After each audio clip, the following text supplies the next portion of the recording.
hang baik ke, hang jahat ke, hang mukmin ke, hang kafir ke, siapa usaha aku bagi, siapa cari dia dapat.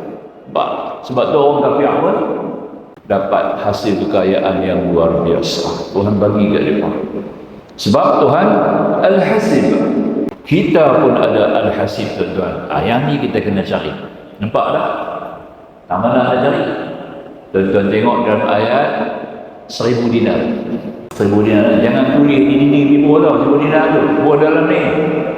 وَمَنْ يَتَقِ اللَّهَ يَجْعَلْ لَهُ مَخْرَجًا وَيَرْزُقْهُ مِنْ حَيْثُ لَا يَحْتَسِبُ وَمَنْ يَتَوَكَّلْ عَلَى اللَّهِ فَهُوَ حَسْبُهُ إِنَّ اللَّهَ بَالِغُ أَمْرِهِ قَدْ جَعَلَ اللَّهُ لِكُلِّ شَيْءٍ قَدْرًا.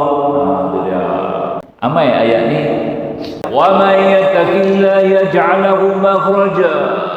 Barang siapa yang takwa kepada Allah, maka Allah jadikan dia makhraja.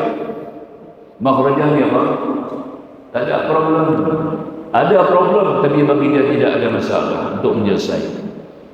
Tak ada benda yang kita sangkut semua lepas. Tak ada benda yang kita terhalang, semuanya dapat berlalu dengan mudah. Tidak ada benda yang berat, semuanya jadi ringan bagi kita. Itu makhraja. Sebab tidak ada makhraja dalam bahasa Arab, dia panggil ismun nakirah. Orang putih kata indefinite noun. Sebab dia ada tanwin. Nampak? Dia ada tanwin. An, in, un ada depan tu. Bila ada an, in, un tu maknanya dia umum merangkai semua. Bukan khas, bukan khusus, semua. Nampak? Semua problem, semua kehidupan masalah manusiawi boleh selesai kalau takwa. Orang yang takwa, semua urusan dia selesai. Wa yarzuquhu min haitsu la yahtasib, yang tu dia. Dan diberi rezeki kepada dia pada punca sumber yang tak dijangka, tak diduga. Apa teringat mau Tuhan bagi?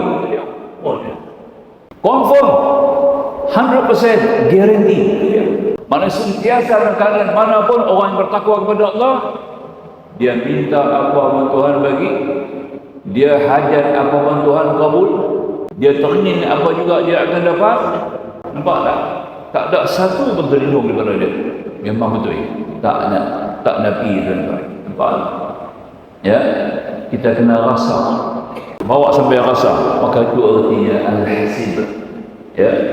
Ini rezeki yang tak tersukat. Jangan salah faham, tuan-tuan.